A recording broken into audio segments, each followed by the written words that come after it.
Hey guys, thank you so much for stopping by for part two, and I truly appreciate all the people that reached out to me about part one. My friends, family, and all the people that left a comment down below. Thank you. I have no words. I'm very happy.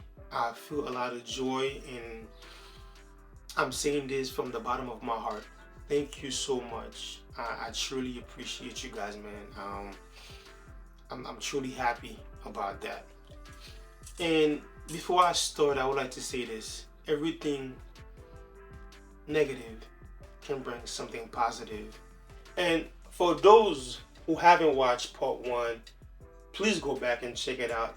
And maybe you might find a thing or two that you can relate to, and as well that part two will make a lot more sense to you. So let's get right into it. In part two, there are three main things that I do believe as immigrants you are going to encounter with. And the first one is identity crisis, culture shock, and depression.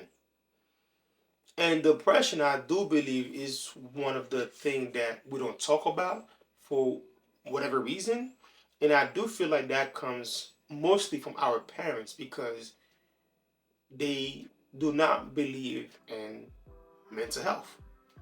For whatever reason, they don't believe in that. Or maybe they have some sort of stigma or wrong perception about it, which is a different topic for a different day.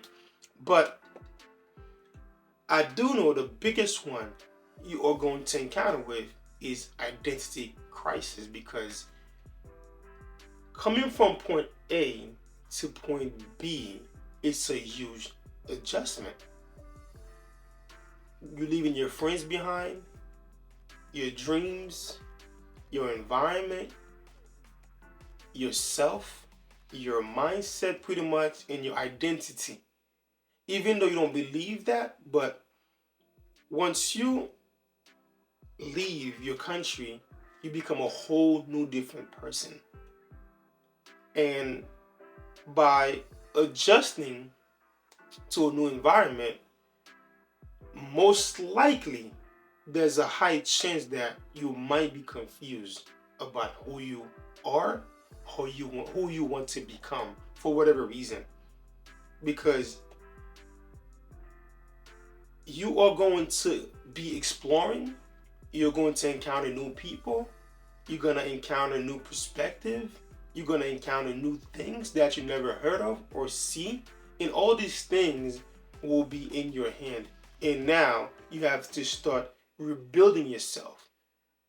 You have to start thinking a little bit bigger and wider so you can actually take all these things into use to mold it so you can become exactly who you want to be. And I do feel like that's where the identity crisis happen, and that's where I do feel like a lot of confusion come from, which also leads to you being vulnerable and you being taken advantage of by people, so forth and so on.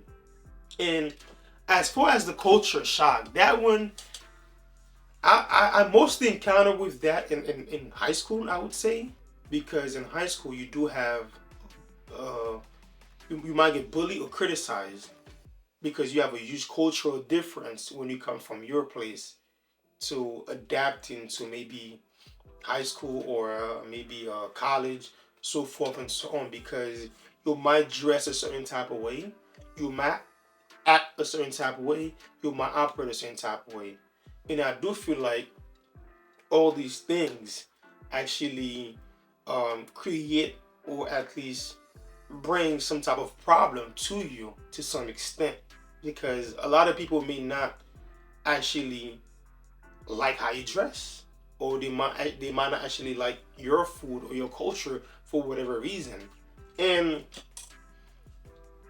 I that's my own opinion though, but I do believe that people be saying that in society you can say whatever you want or you can act however you want or society wants you to be yourself.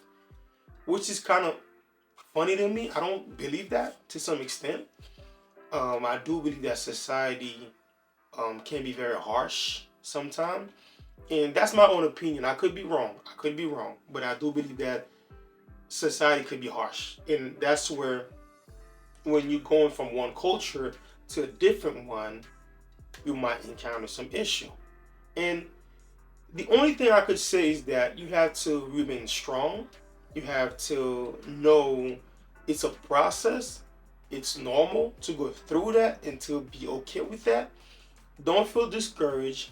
Don't get discouraged. Don't feel sad. Don't feel bad. And even if you do feel sad or feel bad, it's okay.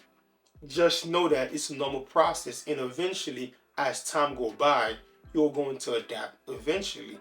And like I said before in my first video, the main reason why I'm doing this is because I want you to take from my journey, to take from my experience, and to take my knowledge and my wisdom, my struggle and pain, you add it to your wisdom, to your knowledge, to your journey, to your path, and make your life a lot more easier.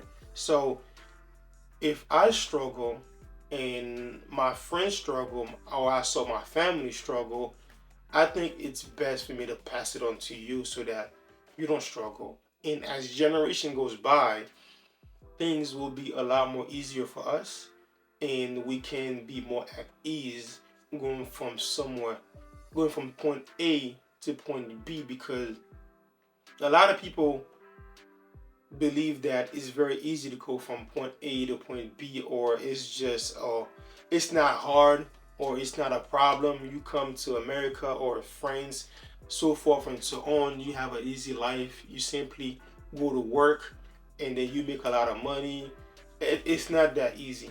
And if you're watching this overseas, I want you to be a lot more grateful about your homeland.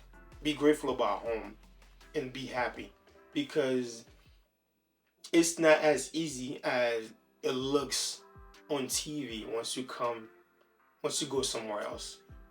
And before I leave you guys today, remember that my number will always be down below for you to call me, text me. If you have any question, if you have any concern, do not hesitate to reach out to me. I'm here to help.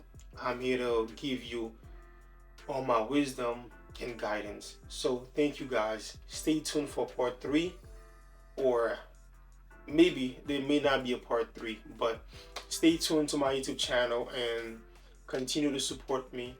If you have any question, if you have any advice you want to share with me, please comment down below. I'll be here to talk to you guys. Stay tuned.